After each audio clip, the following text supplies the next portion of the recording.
Bonsoir, bonsoir, bonsoir, bonsoir à tous. Bonsoir, bonsoir. Que mon Dieu vous bénisse de partout là où vous êtes. Nous vous souhaitons shalom, shalom, bonsoir.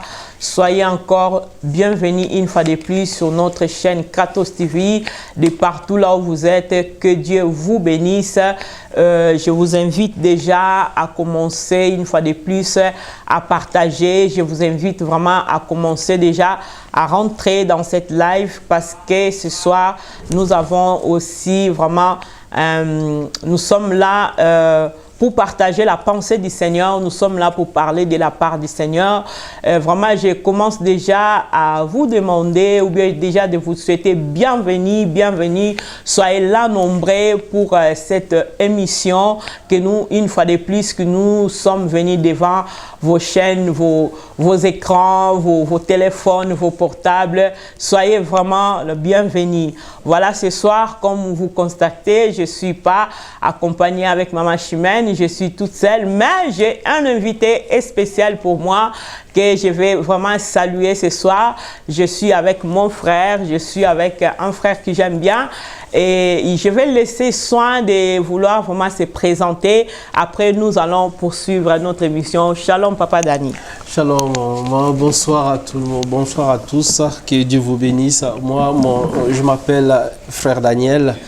Je viens au nom du Seigneur Jésus-Christ et aussi avec la permission, les mandats de mon Père spirituel de mon Église. Amen. Qui m'a autorisé à venir aussi partager la parole de Dieu pour apporter un plus pour la préparation de cette Église que Christ attend sans tache et ni ride. Voilà.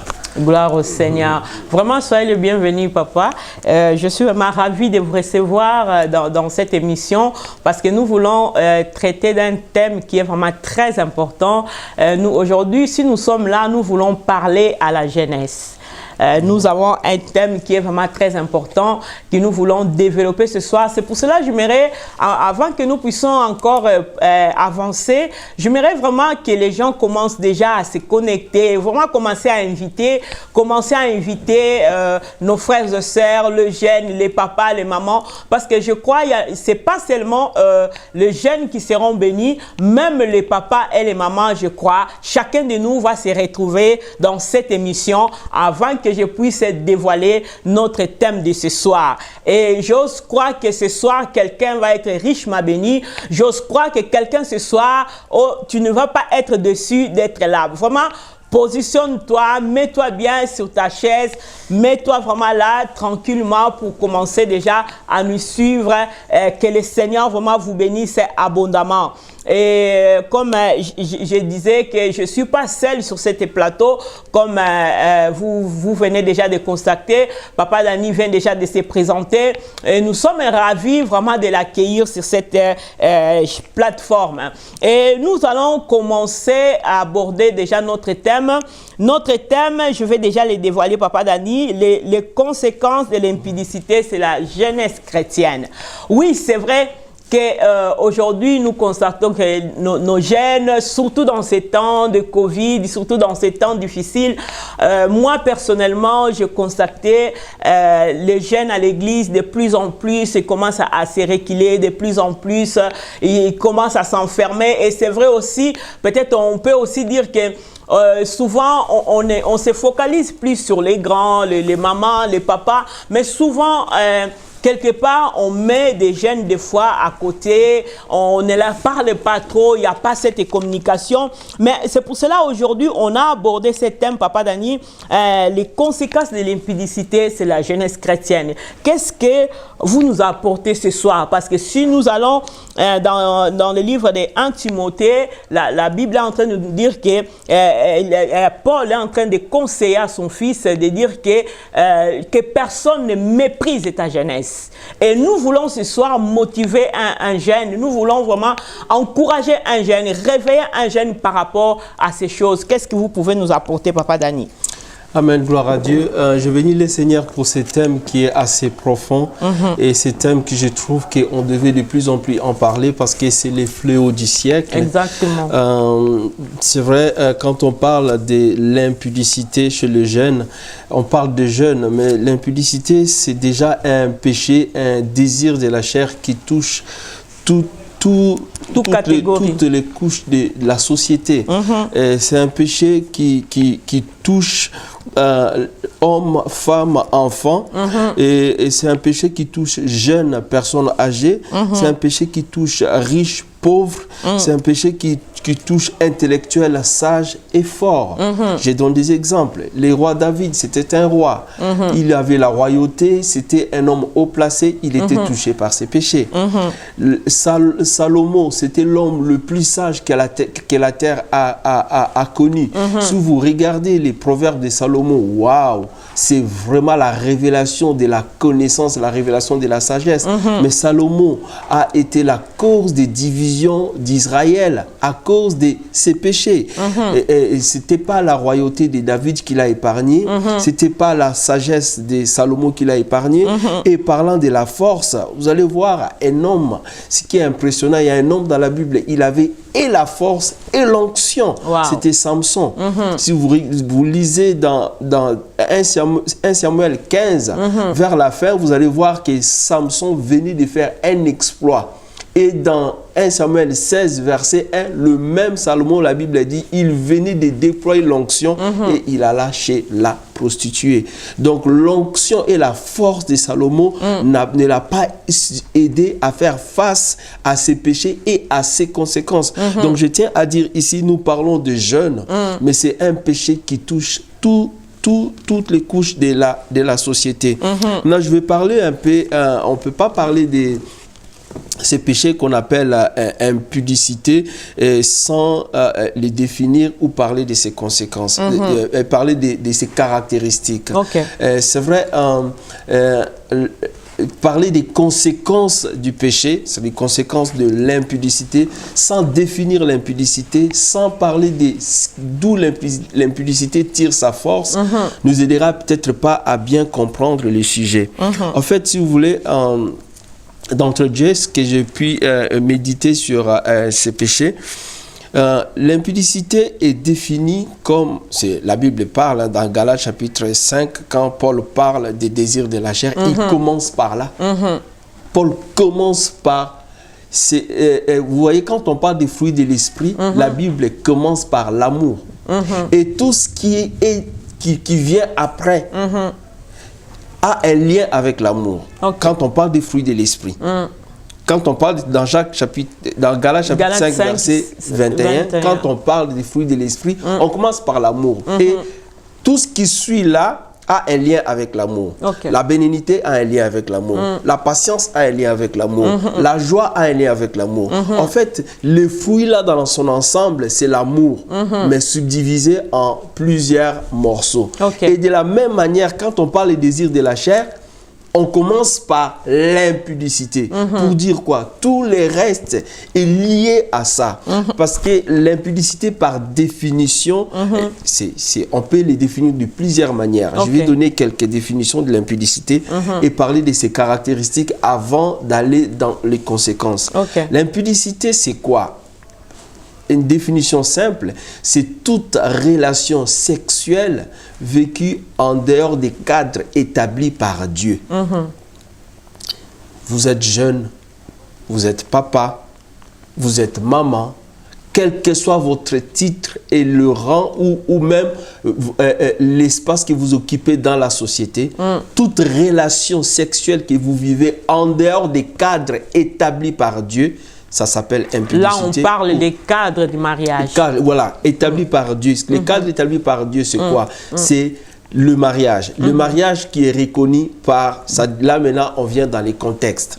Il y a d'autres contextes où c'est coutumier, dans d'autres contextes où c'est état civil, mais dans les contextes chrétiens, que peu importe le type de mariage que vous vivez, la bénédiction de l'Église, la bénédiction de Dieu est importante pour valider ce qu'on appelle le mariage. L'Église a béni les mariages, l'Église ne célèbre pas. Ça, on le sait, on ne va pas dans les détails. Je voulais juste donner une des définitions qu'on sait.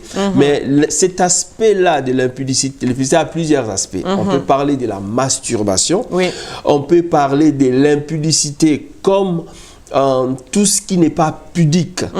Tout ce qui n'est pas pudique, c'est impudicité.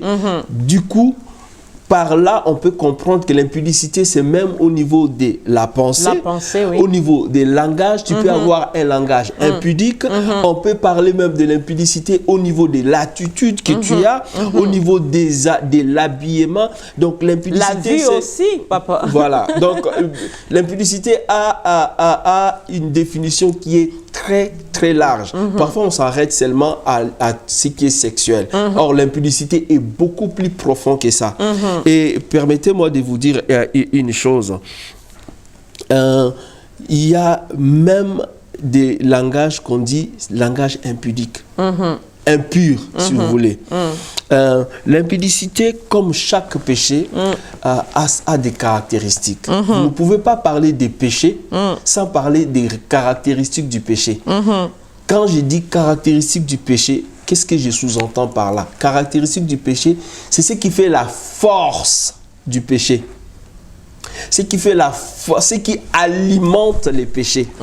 Pour détruire une maison, pour faire écrouler une maison, il suffit de détruire les fondements. C'est ça.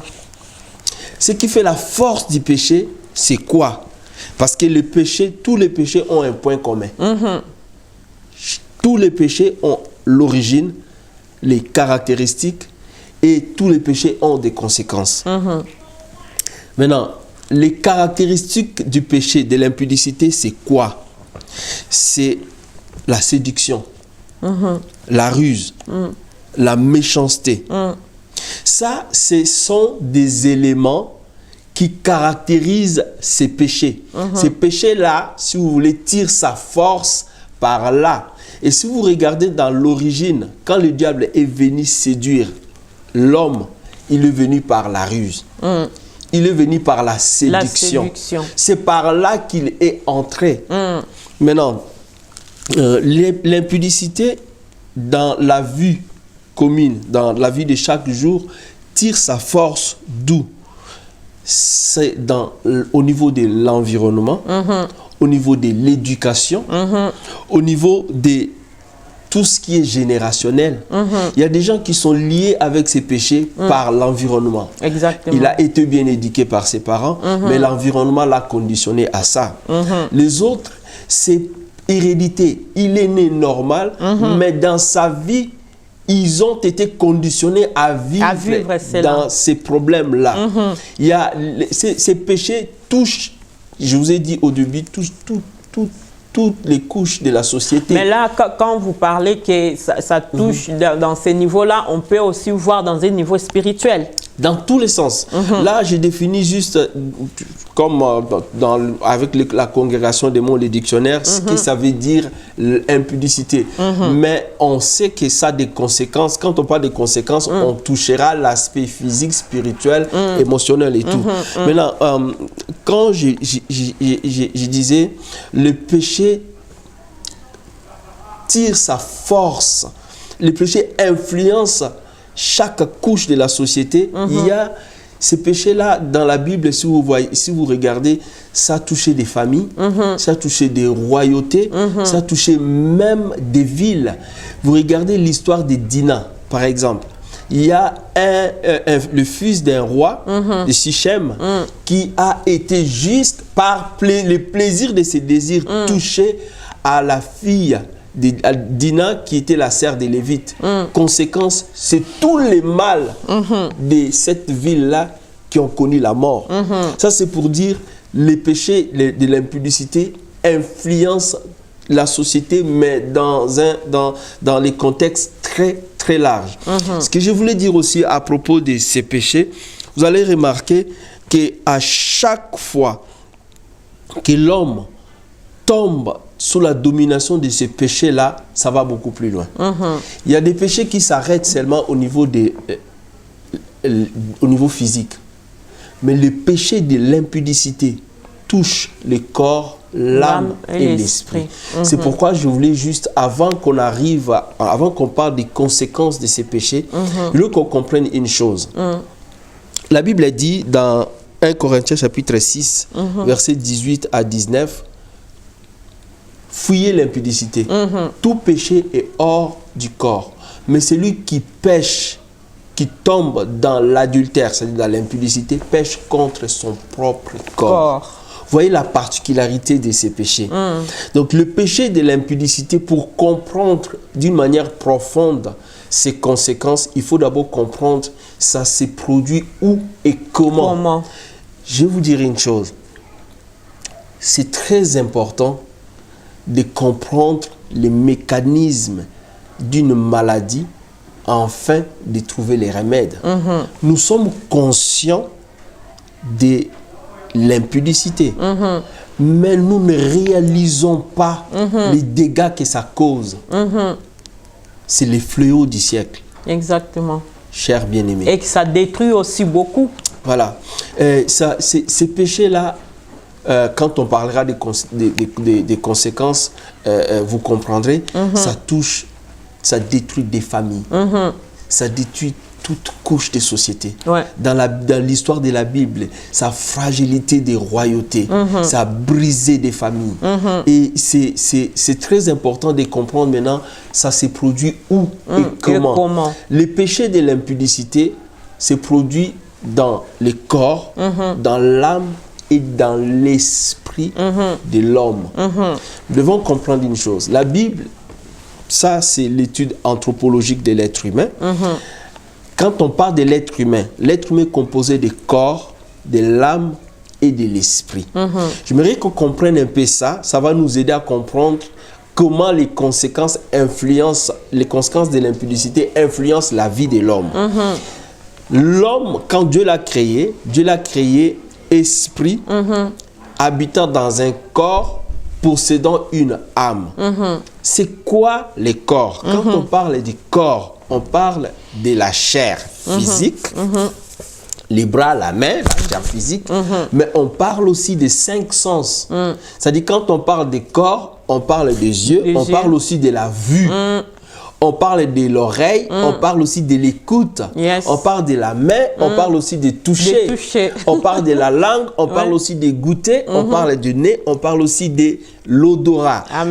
C'est les 5 sens de l'homme quand on parle de la chair. Le péché de l'impudicité a des conséquences sur la chair. Maintenant, l'homme est aussi composé de l'âme.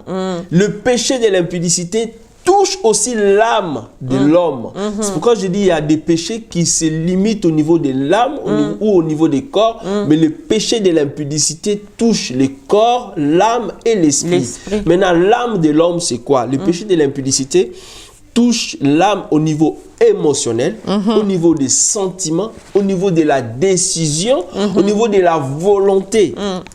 On ne peut pas parler des conséquences du péché sans définir l'homme, parce que les conséquences du péché se produisent dans l'homme. Et dans l'homme comment? Dans ce qui compose l'homme. C'est pourquoi je vous ai parlé des corps, de l'âme et de l'esprit. Maintenant, ça touche aussi l'esprit de l'homme. L'esprit de l'homme, par définition, est composé de quoi? Parce qu'il y a l'esprit de Dieu, il y a l'esprit de l'homme. Quand l'homme connaît Christ, parce qu'on parle ici de jeunes chrétiens, quand l'homme fait la rencontre avec le Seigneur, la première partie de l'homme qui est connecté avec Dieu, c'est l'esprit. C'est par l'esprit que tu rencontres Christ. C'est pourquoi on parle de la nouvelle naissance. Et c'est l'esprit qui régénère les restes. Maintenant, il y a le Saint-Esprit et il y a l'esprit de l'homme. Le Saint-Esprit vient faire un avec ton esprit jusqu'à ce que toi tu disparaisses et lui il prend la place de ta vie. Maintenant l'esprit de l'homme, le Saint-Esprit a les fruits de l'esprit qu'on connaît. L'esprit de l'homme est composé de quoi? L'esprit de l'homme est composé de l'intuition, de la relation et de la communion. L'intuition, la relation, c'est quoi? La relation, c'est la partie de l'esprit de l'homme qui rentre en communion avec Dieu dans l'adoration, dans la louange, dans la prière. C'est la communion. Donc la relation, la communion.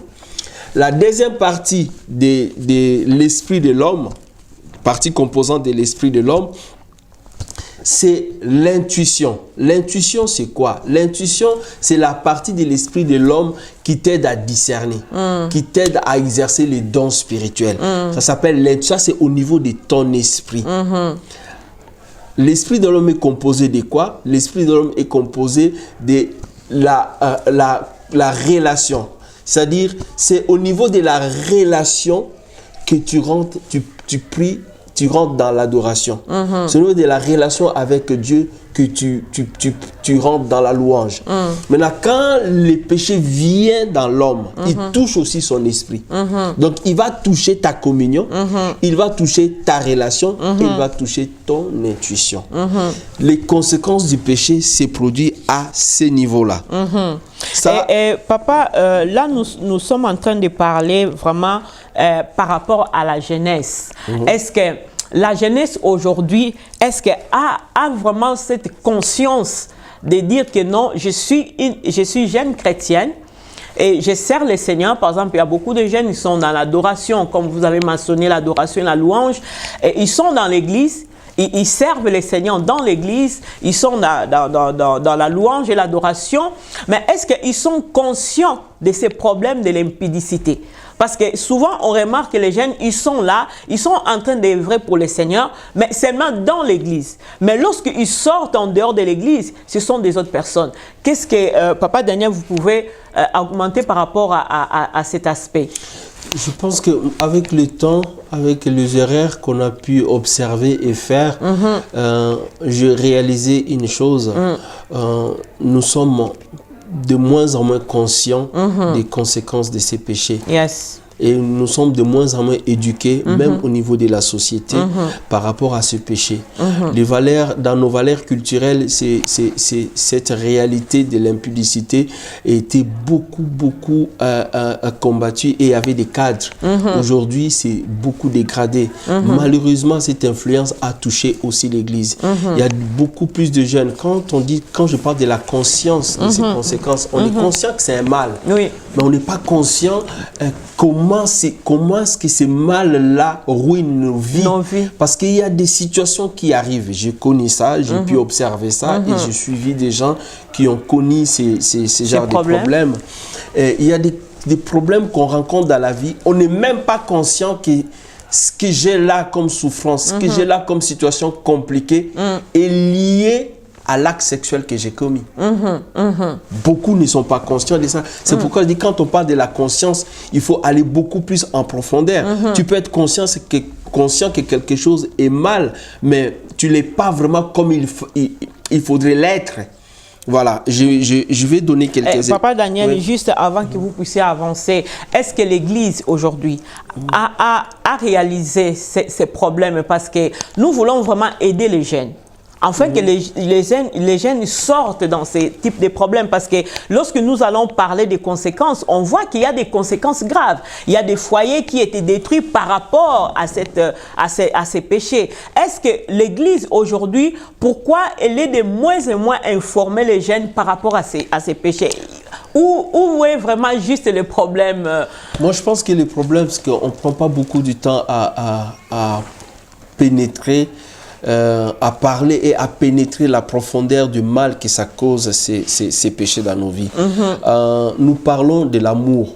C'est très bien. Parce que c'est par l'amour que nous pouvons tout vaincre. C'est par l'amour. C'est par l'amour que nous pouvons avancer. C'est par l'amour de Dieu que nous pouvons arriver à faire des exploits. Mais vous allez voir que dans la Bible, on ne parle pas que de l'amour. Pourquoi la Bible parle du péché? Pourquoi la Bible parle du diable? Pourquoi la Bible parle du mal? On n'avait pas besoin de parler du mal alors. On n'avait pas besoin de parler du péché. On n'avait pas besoin de parler, de citer les péchés. Pourquoi Paul, dans Galates, il commence par les œuvres de la chair et pour finir par les fruits de l'esprit? Parce qu'il faut en parler. Tu ne peux pas combattre ton ennemi si tu ne le connais pas. Exactement. Mohamed Ali a dit, dans ses combats de boxe, il pouvait prendre des heures et des heures pour étudier juste son adversaire, comment l'affaiblir. C'est ce qui a fait sa force. Vous ne pouvez pas vaincre, tu ne peux pas vaincre l'ennemi si tu ne parles pas de lui, si tu n'arrives pas à comprendre comment est-ce qu'il fonctionne. La Bible dit ceci: nous n'avons pas à lutter contre la chair et le sang. C'est-à-dire, nous n'avons pas à lutter contre les 5 sens. Nous n'avons pas à lutter contre l'âme. Quand on parle de la chair, on parle des 5 sens. Quand on parle de l'âme, on parle de la volonté. C'est-à-dire, les luttes que nous avons n'ont rien à voir avec les 5 sens, n'ont rien à voir avec l'âme. Les luttes que nous avons, c'est contre les dominations, les principautés. Donc, les péchés de l'impudicité touchent les domaines spirituels profondément. Je vais vous dire une chose. On parle de la sexualité. Si la sexualité n'avait pas de réalité spirituelle, aidez-moi à comprendre. Pourquoi est-ce que dans la Bible, les gens qui ont parlé plus de mariage, c'est les gens qui n'étaient pas mariés? Si ça avait que l'aspect physiologique ou l'aspect émotionnel, pourquoi dans la Bible, les gens qui ont parlé de mariage, c'était des gens qui n'étaient pas mariés, comme il faut. C'est-à-dire qu'ils ont parlé profondément du mariage. Il y en a deux, l'apôtre Paul et Jésus-Christ. Jésus-Christ, homme, Emmanuel, Dieu parmi nous. Jésus n'était pas marié. Paul n'était pas marié. Et pourtant, c'est les deux personnes qui ont plus parlé de l'impudicité et qui ont plus parlé des cadres établi par Dieu pour vivre la sexualité. Donc, on peut facilement comprendre que ça a une réalité spirituelle. Deuxième exemple, pour parler du danger de ces péchés que nous minimisons des fois à l'église. Vous allez remarquer une chose. Pour qu'un politicien puisse prendre le dessus sur ses adversaires, il utilise la sexualité. Exactement. Dans l'occultisme, ils utilisent la sexualité. Mammon, le Dieu, quand la Bible dit, tu ne peux pas servir Dieu et Mammon. C'est-à-dire Dieu, quand la Bible parle de Mammon, la Bible place Mammon au même piédestal que Dieu et l'oppose. Alors que nous savons que l'opposé de Dieu, c'est Satan. Mais la Bible dit, tu ne peux pas servir Dieu et Mammon. C'est comme si Mammon avait la même force que les diables. Et les mammons là tirent aussi sa force dans la sexualité. Exactement. Vous allez voir que ces péchés de l'impudicité est utilisé, attire beaucoup d'autres péchés et ça a un côté spirituel très, très profond. Et c'est un péché que si vous ne maîtrisez pas ça, même un pays peut demeurer sous la malédiction. Il y a des pays où vous avez les présidents qui s'est marié avec une femme qui a posé nu, ça posait un souci. Le président qui prend la moto pour aller chez la prostituée, le président qui vit avec une femme 3 fois plus âgée, vous allez voir que c'est péché dans tous les domaines, observez dans plusieurs pays, ceux qui dirigent ces pays-là. Observez, je ne vais pas citer les noms, observez dans plusieurs pays, les premiers ministres, soit c'est homosexuel, soit c'est femme qui n'est pas mariée, qui vit dans des concubinages. Et vous allez remarquer que c'est ces gens-là qui gouvernent les pays et ces gens-là qui ont l'emprise et ces gens-là influencent les pays par l'esprit qui les domine. Donc vous pouvez comprendre, c'est un péché qu'il ne faut pas ignorer. C'est un péché qu'il faut tirer les oreilles, en parler beaucoup, parce que c'est un péché, quand ça touche l'Église, ça ramène les désastres. Ça, c'est qu'on parle de l'aspect spirituel, mais il y a aussi les côtés de l'âme, il y a aussi les côtés physiques. On va les voir, ce que ça amène comme conséquence. Et aussi, j'aimerais dire, lorsque vous dites que ça amène vraiment des grosses conséquences, c'est pour ça qu'il est aussi très important que la jeunesse puisse aussi vraiment se connaître. Parce que lorsqu'une personne ne connaît pas son identité, il a aussi la facilité de tomber dans ce genre de péché, Papa Daniel. Oui, c'est pourquoi en parlant de l'identité, j'ai envie de dire une chose. Vous savez, très souvent au monde, ce que nous ne savons pas qui nous sommes. C'est pourquoi je vous ai dit au début, pour parler des conséquences du péché, nous devons savoir, conséquences de l'impudicité, nous devons savoir comment l'homme fonctionne, qui est l'homme. Parce que le diable, quand il vient avec ses péchés, il ne s'intéresse pas aux animaux.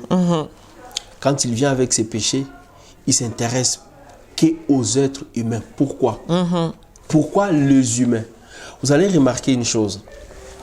J'ouvre une parenthèse pour dire, quand Dieu a créé l'homme, Dieu a créé, avant que Dieu crée l'homme, il y avait les anges, il y avait l'adoration. C'est Lucifer qui s'est chargé de l'adoration. Et la Bible dit, de là est venu l'orgueil dans son cœur. Il voulait ressembler à Dieu. Il voulait prendre la place de Dieu.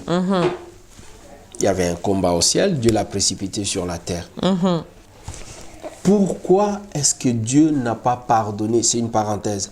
Pourquoi Dieu n'a pas pardonné au diable, mais il a pardonné à l'homme? Il a voulu sauver l'homme. La seule différence, c'est que les anges n'ont pas été créés à l'image de Dieu. L'homme a été créé à l'image de Dieu. Dieu ne pouvait pas détruire l'homme. Par contre, Satan, Dieu pouvait le détruire. Mais Dieu ne pouvait pas détruire l'homme parce que l'homme a été créé à son image. À son image. Quand on parle de l'image de Dieu dans l'homme, c'est quoi? C'est l'esprit. Quand il a soufflé sur cette argile qui est devenue une âme vivante. Dieu a créé les animaux avec le corps et l'âme. Et il les a dit, remplissez la terre, multipliez-vous. Il a créé l'homme avec esprit, corps, âme et esprit. Ce qui nous diffère des animaux, c'est que les animaux n'ont pas l'esprit. Nous avons l'esprit. Et vous allez voir qu'à celui qui n'a pas l'esprit, c'est-à-dire l'animal, Dieu a dit, multipliez-vous, remplissez la terre. Mais à celui qui a l'esprit, Dieu a rajouté quelque chose.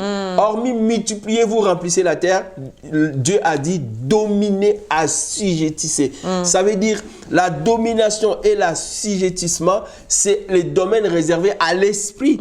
C'est l'esprit qui règne. Le règne appartient à l'homme. Pourquoi? L'homme a l'esprit. Voilà pourquoi le diable ne pouvait pas régner, parce que lui, il n'avait pas l'esprit de Dieu. Le règne appartient à l'homme. Dieu voulait que l'homme puisse réaliser que je n'ai pas besoin de combattre Dieu, je n'ai pas besoin de prendre la place de Dieu. Alors il a créé l'homme Dieu. En créant l'homme Dieu, l'homme avait l'esprit de Dieu en lui. Il n'avait pas besoin de combattre Dieu, il n'avait pas besoin de vouloir prendre la place de Dieu, parce qu'il avait la domination, les règnes. Et c'est ça que le diable est venu pervertir. Alléluia. D'où est venue la réalité du péché. Le diable voulait récupérer les règnes. Et c'est ce qu'il continue à faire. Maintenant, vous avez posé la question sur l'identité. Si vous voulez comprendre quel est l'homme, là je parle de l'identité, pas des chrétiens. Des chrétiens, c'est encore beaucoup plus profond que ça. Les chrétiens, c'est encore beaucoup plus grand. Si tu connais d'abord ton identité étant un homme, sans le Saint-Esprit, tu vas réaliser que tu es plus meilleur que les anges, parce que tu as été créé à l'image de Dieu. C'est-à-dire, les païens que vous voyez, ils ont l'image de Dieu. C'est pourquoi Dieu les aime. Quand la Bible dit Dieu a tant aimé le monde, Dieu n'a pas, on ne parle pas des chrétiens, on parle du monde, les pédophiles, les homosexuels, les lesbiennes, les voleurs, tous ceux qui se sont éloignés de Dieu, qui ont l'esprit de Dieu, Dieu les a aimés. Rien que par là, nous pouvons comprendre que l'identité de l'homme est tellement profonde sans le Saint-Esprit. Donc, vous voyez, Ça, c'est l'identité de l'homme. Rien que je ne veux pas le Saint-Esprit, mais je suis un homme, je sais qui je suis, ça te pousse à te valoriser. Yes, yes, surtout maintenant, ça. essayez d'imaginer, nous qui avons reçu Christ, ce n'est plus la question de on marche avec Christ, mais on marche en Christ. David a dit ceci, je réponds à votre question de l'identité. David a dit ceci. Un jour dans tes parvis vaut mieux que 1000 ailleurs. David parlait de parvis. Les parvis, ce n'était pas les lieux saints, ce n'était pas les lieux très saints. C'était le début de la présence de Dieu, les prémices de la présence de Dieu, le parvis. David dit, un jour seulement dans ces parvis-là vaut mieux que 1000 ailleurs. Nous ne sommes pas dans les parvis. Nous ne sommes pas dans les lieux saints. Yes. Nous ne sommes même pas dans les lieux très saints. Les lieux très saints est en nous. Yes, yes. Donc c'est beaucoup plus profond que ça. Ça, c'est l'identité de l'homme. Wow. Ça, c'est notre identité. En fait, les problèmes que nous avons, ce n'est pas les problèmes de Christ en nous. C'est de nous en Christ. Oui. C'est ça qui nous pose un souci. Nous ignorons qui nous sommes. Je vois le christianisme d'aujourd'hui un peu comme mon pays d'origine, la République démocratique du Congo. Okay. Un pays qui a tout et qui vaut rien. Okay. C'est-à-dire un pays qui a diamant, colbate, manganèse, cuivre, pétrole et tout, mais c'est un pays qui pleure de faim. Pourquoi? Parce que le pays sait, mais n'est pas... La conscience dont je suis en train de dire là, c'est beaucoup plus profond que le savoir. Je sais que je suis. Je sais que si tu sais que tu es, ça doit se démontrer par la manière de la considération que tu as de ce que tu es. De ta propre vie. Vous voyez, Yes. le problème de l'homme par rapport à l'identité qui lui pousse dans la... On a défini l'impudicité ici, même dans les langages. Si tu sais qui tu es, même ton langage ne sera pas impudique. Si tu sais qui tu es, même ta façon de t'habiller. Parce que le péché de l'impudicité, ça se produit, on a parlé, ça entre par les 5 sens. La vue, l'écouter, l'écoute, les toucher, l'odorat et les goûter. Les problèmes de ces péchés-là, quand ça te pénètre, ça brise, ça commence à te briser au niveau physique. Après, ça te brise, on va les voir, ça te brise au niveau de l'âme. Et quand ça touche à l'esprit, tu ne peux pas t'en sortir sans une force extérieure. Gloire au Seigneur, gloire au Seigneur. C'est pour cela, mes bien-aimés, la Bible est en train de nous dire que c'est lui qui est à nous est plus fort que celui qui est dans le monde. Sache-le que celui qui est en toi, ce n'est pas n'importe qui. Celui qui est à toi, il a fait un travail magnifique pour te valoriser. C'est pour cela que j'aimerais encourager une jeune fille, un jeune garçon, garde ta vie précieusement. Parce que ta vie a de la valeur auprès du Seigneur. Ta vie a de la valeur auprès de celui qui t'a créé, auprès de celui qui t'a aimé. Garde précieusement ta vie. Ne laisse pas ta vie s'emballer de gauche à droite, mais sache-le que tu marches avec une personne qui est en toi, qui est plus fort que celui qui est dans ce monde.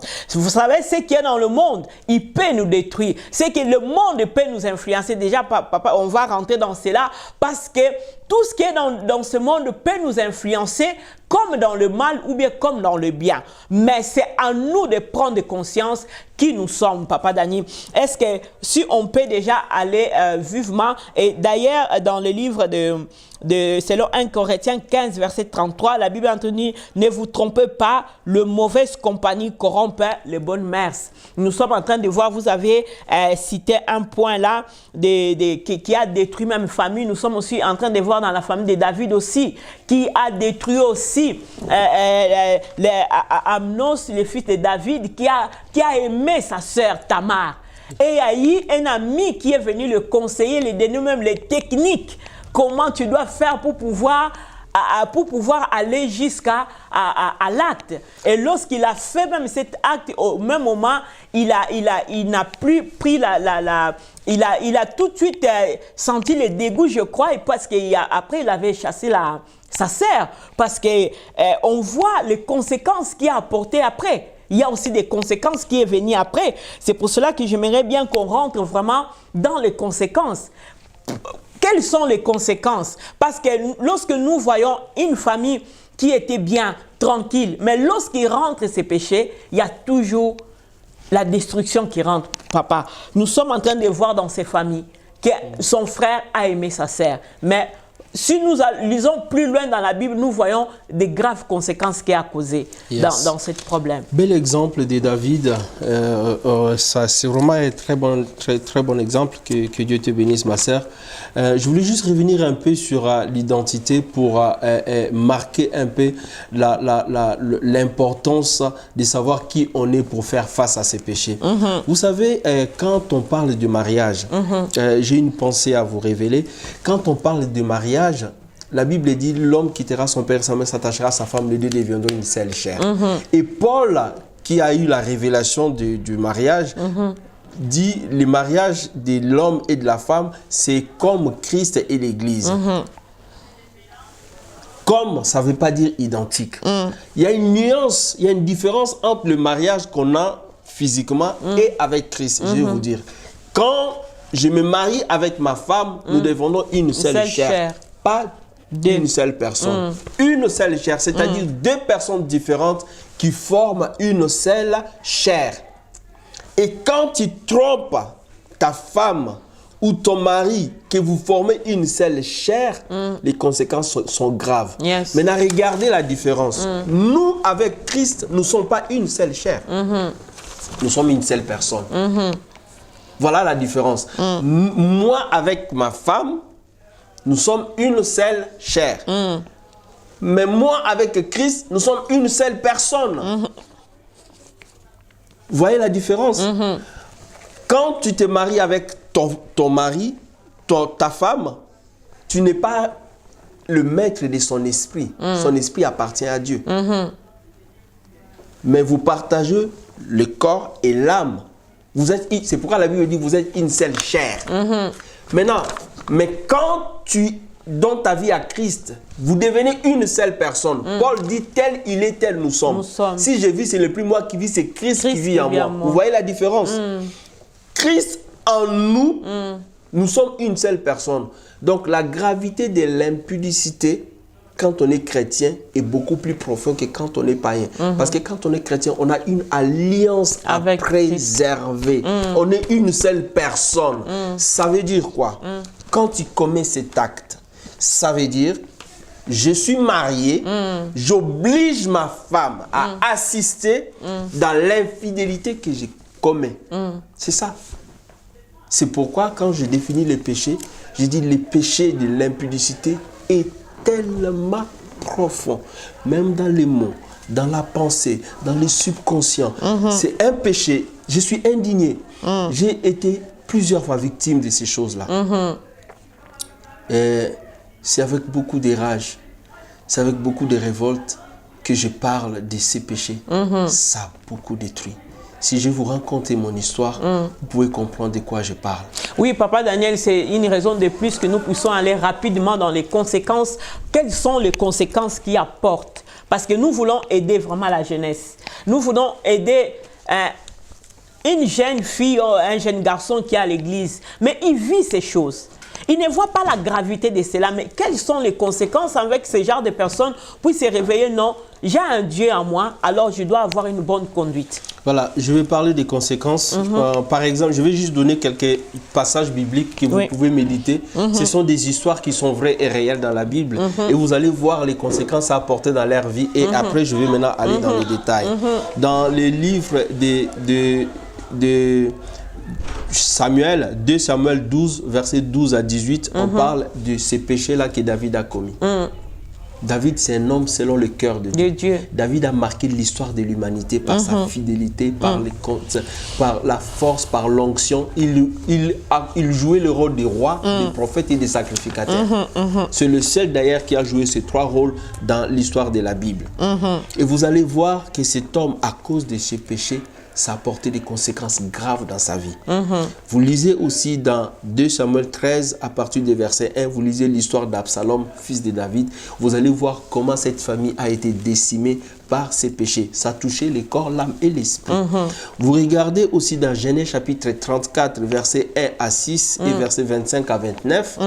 Vous allez voir ces peuples de Shichem, comment ils ont été tués tous les mâles à cause de ces péchés. Maintenant, je vais parler des conséquences de l'impudicité. L'impudicité a des conséquences au niveau de la chair, du corps, de l'âme et de l'esprit. Quand on parle de la chair, on parle de la chair comme dans la Bible, en grec, quand on dit chair, on parle de chair, mais on parle aussi de l'âme en grec. Maintenant, quand on dit les conséquences de l'impudicité dans les corps de l'homme, parlons d'abord des corps physiques. L'impudicité, où on peut appeler ça prostitution, ou les péchés de la sexualité, quand on les vit hors du cadre établi par Dieu, comme on a dit, c'est d'ailleurs la preuve que c'est spirituel. Parce que si ce n'était pas spirituel, Dieu n'avait pas besoin de dire que cet acte-là physique, vous devez les valider seulement quand c'est reconnu. C'est pour dire que ça a une réalité spirituelle. Je vous ai expliqué ici, même au niveau de l'occultisme, même au niveau des politiques, comment les gens utilisent ces péchés de la sexualité. Maintenant, au niveau des corps physiques, mes sœurs, vous vous rendez compte qu'il y a beaucoup de femmes ou des hommes qui ont échoué dans les mariages juste parce qu'elle a connu des partenaires physiquement qui ne correspondaient pas à son partenaire, à elle ou à lui. Et ça a causé des problèmes. En quelque sorte, ici, ça me pousse à penser, c'est comme si lorsque tu commets cet acte en dehors du mariage, tu es en train de vendre ton âme. En fait, avant d'arriver même à l'âme, tu es en train de détruire ton corps. Toi-même, tu fais l'autodestruction de ton corps. En fait, quand on parle de destruction des corps, tu fais entrer une sémence spirituelle en toi qui va influencer ton corps physique. Exactement. J'ai connu des personnes qui... Je suivais une dame quelque part, elle avait un problème. Et puis un jour, j'ai parlé à sa cousine qui m'a dit, mais tu sais le nombre d'avortements que ma sœur a fait au pays? Wow. Il fallait commencer, et quand elle m'a dit ça, il fallait que je recommence le travail par traiter d'abord ces problèmes-là. Ces problèmes-là. Ces problèmes, quand on parle de l'impudicité, on parle bien sûr de tout ce qui compose ces péchés-là. Vous pouvez imaginer les conséquences des viols dans la vie d'une fille. Vous pouvez imaginer les conséquences des viols dans la vie. Ça, on parle qu'au niveau physique. En fait, sans oublier les maladies sexuellement transmissibles. Il y a beaucoup de couples qui ont des problèmes sexuels parce qu'ils n'ont pas respecté les cadres avant. Voilà un des problèmes au niveau des corps. Maintenant, ces péchés ont aussi des conséquences au niveau de l'âme. Quand on parle de l'âme, on parle de l'émotion. Mes frères, je vis des gens qui ont dégoûté le mariage à cause du fait qu'il a subi des déceptions par un homme qui a couché, qui l'a laissé. Ou un homme où la sœur est venue seulement s'amuser et l'a laissé tomber. Ça a tellement touché son émotion, alors la personne a les dégoûts des hommes. La réalité du lesbianisme et de l'homosexualité a une partie est liée à ça. L'homme a tellement connu des déceptions qu'il pense qu'il peut trouver la satisfaction auprès de l'homme. Et homme vit avec homme. Ça, ce sont des conséquences au niveau de l'âme. C'est-à-dire, quand je parle de l'âme, là, je parle que de l'émotion. Parce que l'âme de l'homme, comme je vous ai dit par définition au début, c'est composé de l'émotion, des sentiments, de la décision, de la volonté. Maintenant, ça, c'est au niveau émotionnel. Au niveau des sentiments, qu'est-ce que ça a comme conséquence? Au niveau des sentiments, ça crée des blessures intérieures profondes. Frère, on a vu des gens, on a suivi des gens où tu dis, Seigneur, comment je peux récupérer cette sœur? Elle a un dégoût total. Même les problèmes d'estime de soi-même. Pourquoi? parce que soit elle a été violée, soit elle a été dessus. Quand tu vis avec un homme, vous vous connaissez, que vous ne vous connaissez pas physiquement, seulement au niveau des fiançailles. Vous ne vous touchez pas, même pas des bisous. Gardez-vous. Si vous arrivez à rompre cette relation parce que vous voyez que vous n'êtes pas compatible, les conséquences sont très très différentes de quand vous avez franchi des limites. Beaucoup de gens, au niveau de leurs sentiments, ils ont tellement de blessures difficiles à résoudre. J'ai donné un exemple d'un ami que j'ai, je ne citerai pas la ville, ici en Suisse.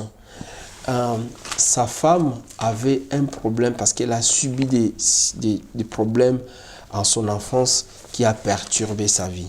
Elle a grandi normalement, elle n'a pas traité ça, c'est resté dans l'oubliette. Mais en fait, c'était enfoui au fond d'elle. Ça s'est manifesté au mariage. Elle était mariée à mon meilleur ami. Un jour, elle m'appelle au restaurant. Elle me dit, je vais te dire pourquoi ça ne va pas avec X. Quand elle m'a expliqué, je ne savais pas quoi faire.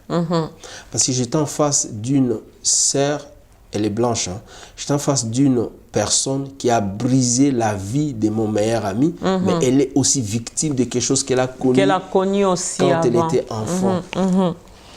Et au moment où je vous parle, ce couple est divorcé et les enfants payent les prix. Vous vous rendez compte, les enfants payent les prix pour quelqu'un qui a commis l'acte, ça fait des années à cet enfant-là. Combien des enfants posent des problèmes dans la société parce que c'est des enfants monoparentaux.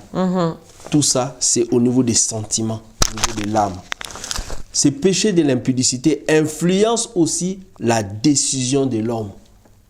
Ça, c'est toujours au niveau de l'âme. Il y a des gens qui ont décidé de quitter le mariage à cause de ces problèmes. Il y a des gens qui ont décidé de dégoûter même leur pays à cause de ces problèmes. Il y a des gens qui ont décidé de changer leur vie sexuelle. Je préfère vivre avec les hommes, la femme avec femme, à cause de ces problèmes. Donc ça influence même la décision, même la volonté de l'homme de rester célibataire, de ne pas se marier. Et ça mène aussi les déséquilibres aussi dans la vie de l'homme. Et c'est ça aussi une des conséquences. Parce que lorsqu'on voit, par exemple, une personne qui a subi des choses déjà dans la jeunesse, il ramène ça dans le mariage qu'il n'a pas traité. Ça veut dire que cette personne, elle est déséquilibrée. Amen. La personne, lorsqu'elle est déséquilibrée, il a de mal aussi à rendre heureux la personne qui est à côté de lui. Voilà. Ça, c'est au niveau de l'âme. Et au niveau de l'esprit, on a dit que l'esprit de l'homme est composé de la communion. L'esprit de l'homme est composé de la relation et de l'intuition. Maintenant, quand l'impudicité entre dans la vie d'une personne, ça bousille ta relation avec Dieu. Quand l'impudicité entre dans la vie d'une personne, ça bousille ta faculté de discerner. Il y a des gens, tu vas les voir, tu regardes sa femme, tu regardes sa maîtresse, tu dis, mais qu'est-ce que cet homme cherche là? C'est ça. Parce qu'en fait, ce péché a ébloui son esprit. Il a plus, je vous ai dit, le discernement, c'est tout dans la partie de l'esprit de l'homme qu'on appelle l'intuition. Il n'a plus le discernement. Il n'arrive pas à savoir que j'ai une richesse en face de moi. J'ai vu un homme détruire tout ce qu'il avait de meilleur. Je sais de quoi je parle parce que je connais la sœur. Cet homme a détruit tout ce qu'il avait de meilleur en négligeant cette femme. Aujourd'hui, cette femme, elle va se remarier. Elle est dans le remariage. Et je suis une des personnes qui bénit Dieu pour sa vie. Pourquoi? Parce que cet homme n'a pas su se protéger. Cet homme n'a pas su valoriser ce qu'il avait. Voyez à quel point ces péchés-là peuvent rendre l'homme faible de l'esprit. Ces péchés-là a créé aujourd'hui des enfants monoparentaux qui détruisent la société. Ce péché-là aujourd'hui, regardez la vie des rois David. Le roi David, non seulement il a perdu son royauté, mais le roi David a vu sa propre fille violée par son propre fils. Le roi David a vu son fils couché avec toutes ses femmes.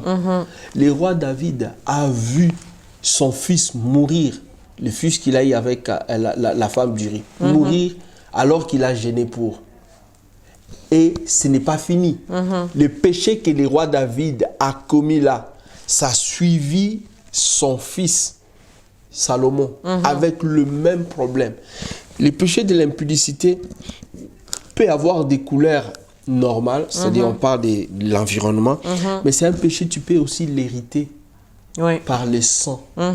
Il y a des gens où la sexualité, il y a même au Congo des ethnies, quand tu dis le nom, on l'associe à ça. Avec ça. Il y a des pays où, quand on parle de ces péchés, on associe ça à un pays.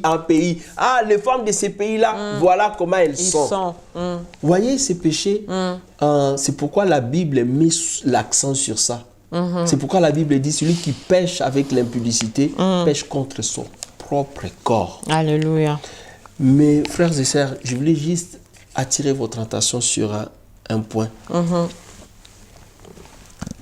S'éloigner de Dieu, si tu connais les chemins des retours, tu peux revenir. Mais ce péché de l'impudicité t'éloignera tellement de Dieu que tu vas te bloquer, tu seras comme des fils entremêlés, difficiles et compliqués de démêler. Pourquoi? Je m'explique. Il y a des actes par rapport à ces péchés qui exigent que tu ouvres la bouche, que tu parles à quelqu'un. Tu ne peux pas tomber avec ces péchés, les garder en toi et faire un processus de guérison et puis tu dis je suis guéri. Non, tu dois ouvrir la bouche et parler à quelqu'un. Vous savez combien de couples sont détruits parce que l'homme a peur que la femme les quitte. Et lorsque, papa, on voit aussi dans le domaine spirituel, on voit aussi des conséquences. Par exemple, lorsque une jeune fille ou bien un jeune garçon, il a passé, voilà, il a multiplié des relations en relations, tu ne sais pas à qui tu es parti. Ça peut aussi arriver que tu es tombé dans la main d'une jeune fille ou bien d'un jeune garçon qui son état spirituel n'était pas bon.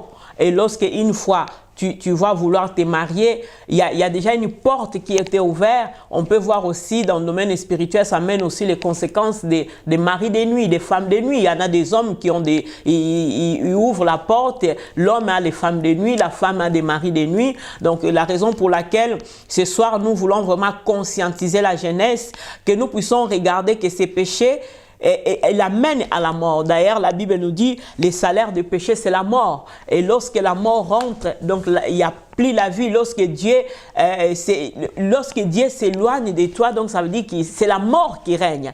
Alors, comme on est déjà en train de chuter dans notre émission, moi, je voudrais seulement que Papa Daniel puisse parler à un jeune, à dire à un jeune, qu'est-ce qu'il faut faire pour pouvoir vaincre ces mal. Amen. Avant d'arriver à la solution, je voulais juste dire une chose que vous avez dit là qui est très pertinente. Vous savez, quand la sœur a parlé des maris des nuits, des femmes des nuits, je vais aller beaucoup plus profond que ça. Vous savez, quand vous partagez l'intimité avec une personne, vous partagez pas seulement les sécrétions ni les super, mais vous partagez aussi des informations spirituelles. Et spirituelles, exactement. C'est pourquoi je vous ai dit, il y a des occultistes qui passent par là, des politiciens qui passent par là. Il y a des pays qui sont sous la malédiction à cause de ça. Vous allez remarquer une chose, une alliance dans les mondes des ténèbres, des conditions dans les mondes physiques. Il y a des gens qui ont bien grandi dans leur vie. Une seule relation sexuelle avec une personne spirituellement atteinte, il a détruit toute sa vie. Toute sa vie, oui. Il y a des gens qui sont stériles, il ne sait pas ça vient d'où, ça vient de là. Il y a d'autres qui sont pauvres financièrement, il ne sait pas ça vient d'où, ça vient de là. Quelqu'un d'autre a utilisé la grâce de Dieu dans ta vie à cause de ses péchés. Maintenant, parlons des solutions. La première chose qu'il faut comprendre, on va revenir toujours au fonctionnement de l'être humain. Le péché entre par la réalité de l'écoute, de tes pensées. Si tu veux fermer la porte à ce péché, il y a des volets. On est en public, donc il y a des gens qui nous suivent qui ne sont pas chrétiens. Quand tu regardes les conséquences de ces péchés, tu peux facilement détester et dire je ne veux pas tomber dans ça parce que je veux préserver ma progéniture. On dit si tu veux laisser un bon héritage à tes enfants, c'est pas l'argent. Vis sainement et saintement. Soit vis une vie qui est saine et une vie qui est sainte. C'est le meilleur héritage que tu peux laisser à tes enfants. Il y a des gens qui ont bien vécu dans leur vie, rien que l'habitude d'écouter les autres. Ils ont été influencés, ils ont détruit leur vie. Exactement. Préserve ton cœur. Ça, c'est par les conséquences. Mais il y a une autre façon, une des meilleures des façons de vaincre l'impudicité, c'est l'amour de Dieu. Amen. Quand tu aimes Dieu, tu ne lui fais pas du mal. Je vous ai dit, l'identité de l'homme, c'est Christ en nous, non? Amen. Si Jésus vit en toi, c'est d'abord Christ. Amen. Ce n'est pas ta vie que tu détruis, tu détruis le corps du Christ. Amen. Donc, quand tu fais, la Bible dit, garde ton cœur plus que toute autre chose. Si tu veux préserver l'impudicité, sache que l'impudicité touche les 5 sens qui influencent ton corps.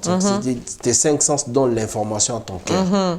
Et si ton cœur accepte, quand je parle de ton cœur, je parle de ton âme. Si ton cœur accepte, il prend maintenant la décision de passer à l'acte.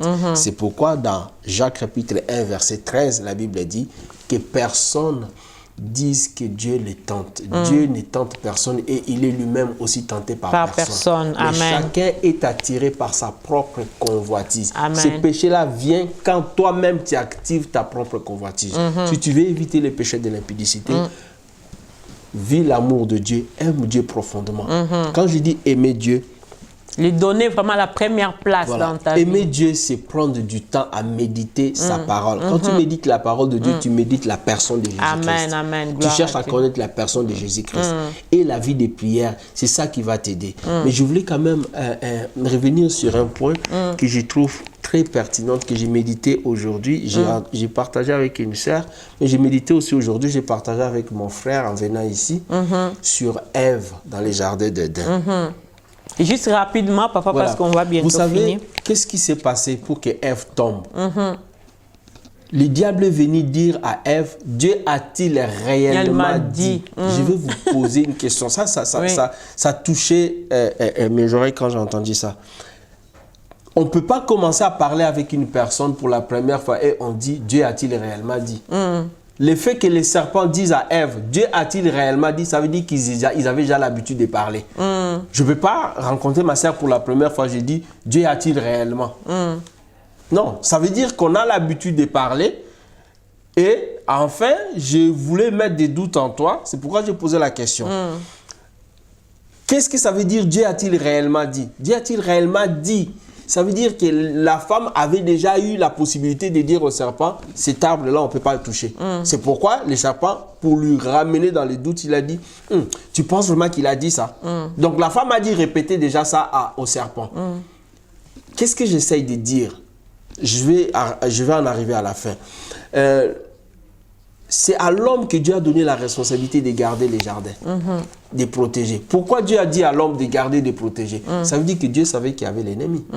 L'homme aussi était conscient de l'ennemi. Mais vous allez remarquer, si la femme a fait ça, parce que la femme a réalisé que l'homme déjà m'a donné l'accès au serpent. Donc il n'y a pas de danger. Quand tu ne préserves pas ta famille, tu exposes ta famille. Cher frère, c'est à toi de protéger ta femme. C'est à toi de protéger ta famille. Maintenant, écoutez, la familiarité avec les serpents a créé les doutes en Ève, a introduit le péché. Si tu veux fermer la porte de l'impudicité dans ta vie, ne te familiarise pas avec les mal. Ne donne pas l'accès au diable. C'est-à-dire, préserve ta vie, veille sur tes fréquentations, veille sur ce que tu écoutes, veille sur ce que tu vois, veille sur ce que tu touches, veille sur ta façon d'être avec les gens. Moi, je ne permets pas à tout le monde de m'appeler Dago. Il y a des gens, quand ils disent Dago, je dis c'est Daniel. Il te connaît vraiment. Si tu te familiarises avec les gens, ça fait entrer, les péchés entrent par les toucher. Rien que les toucher, ça peut influencer ta vie. Tes pensées, ça peut influencer ta vie. C'est pourquoi si tu veux garder ton cœur pur, veille à ce que tu ne te familiarises pas avec les mâles. Il y a des femmes aujourd'hui, elle est mariée, quand tu la vois, tu parles avec, tu te poses des questions, mais qu'est-ce qui se passe? On n'arrive pas à faire la différence. La différence entre femme mariée et femme célibataire, ce n'est pas l'alliance. C'est l'attitude, c'est le comportement, c'est la façon d'être. Aujourd'hui, les jeunes sont exposés parce qu'elles n'ont pas de modèles, elles n'ont pas de mentors, elles n'ont pas des exemples devant eux. C'est ça le problème qu'on a dans la société. Si on est des modèles, on sera encadré, on sera cadré. Tu ne peux pas éduquer le jeune avec ce qu'on dit. On éduque le jeune avec ce qu'on fait, avec ce qu'on est. D'ailleurs, c'est ça déjà la meilleure prédication, parce que tu ne peux pas seulement dire aux gens, Jésus a dit, mais qu'est-ce que toi-même tu fais pour vivre cela? Donc, notre vie, ça doit vraiment refléter l'image de Christ. Ce que nous, on dit, ça doit être vraiment la réalité de notre vie. Oui, Papa Daniel, nous sommes en train de chuter, mais j'aimerais quand même demander à Papa Daniel si vous pouvez prier pour des jeunes, parce que lorsqu'on voit dans ces domaines de l'impudicité, on voit aussi la masturbation, on voit vraiment il y a plusieurs domaines. On voit des jeunes filles qui vont se prostituer, par exemple, pour aller avoir des frais scolaires. Ils doivent se donner pour ça. Mais à l'intérieur de ces gens, ils ont besoin d'abandonner ça. Ils ont besoin d'arrêter avec ça. Mais ils n'ont qu'une force. Moi, j'aimerais ce soir, Papa Daniel, si vous pouvez prier pour une jeune fille, un jeune garçon qui se trouve dans ces choses, qui nous a suivis, mais il se trouve dans ces messages, afin qu'il puisse vraiment être libéré de cet esprit. Je voulais juste dire une chose avant de prier. Je voulais juste dire une chose à un jeune, à une personne qui est touchée par ces problèmes. Vous savez, on a été victime de ça. En tout cas, moi, personnellement, j'ai beaucoup souffert avec ces problèmes dans la société. J'ai vu beaucoup de gens qui ont été confrontés à ça. S'il vous plaît, si vous avez un problème lié à ça, peu importe l'onction, peu importe la force, la sagesse, peu importe votre rang social, ouvrez la bouche, parlez à quelqu'un. Amen. Ne dites pas, je ne fais pas confiance aux hommes de Dieu. Non, trouvez, Dieu vous montrera quelqu'un. Ouvrez la bouche. Parlez-en à quelqu'un. Parle à quelqu'un et prends la décision et rentre maintenant en communion sincère avec Dieu. Il y a des péchés où ça peut passer entre toi et Dieu. Mais il y a des péchés où il faut une troisième personne. J'insiste là-dessus parce que beaucoup de gens sont livrés à eux-mêmes. Beaucoup des enfants ont été violés, ils gardent ça. Ils n'arrivent pas à les dire. Et les parents payent, la société paye les prix de ça. Ouvrez la bouche et parlez, s'il vous plaît. Amen. Et si vous avez besoin d'aide, s'il vous plaît, le meilleur aide que vous pouvez avoir pour sortir de cette prison et avoir une vie meilleure, c'est aimer Dieu, aimer sa parole, aimer la vie de prière. Si vous pouvez prier. On va prier. Seigneur, nous voulons te dire merci, car c'est toi qui es l'auteur de notre foi. Seigneur, tu nous as pris dans la boue. Tu n'es pas venu nous tendre les bâtons, mais tu es rentré dans cette boue pour nous sortir. Tu nous as donné tes habits de sainteté et tu as pris, Seigneur, notre habit de péché. Tu t'es fait pécher pour nous. Nous voulons te dire merci parce que ton identité en nous est la victoire face à n'importe quel péché. Nous voulons te dire merci parce que tu as dit, tu as vaincu le monde. Amen.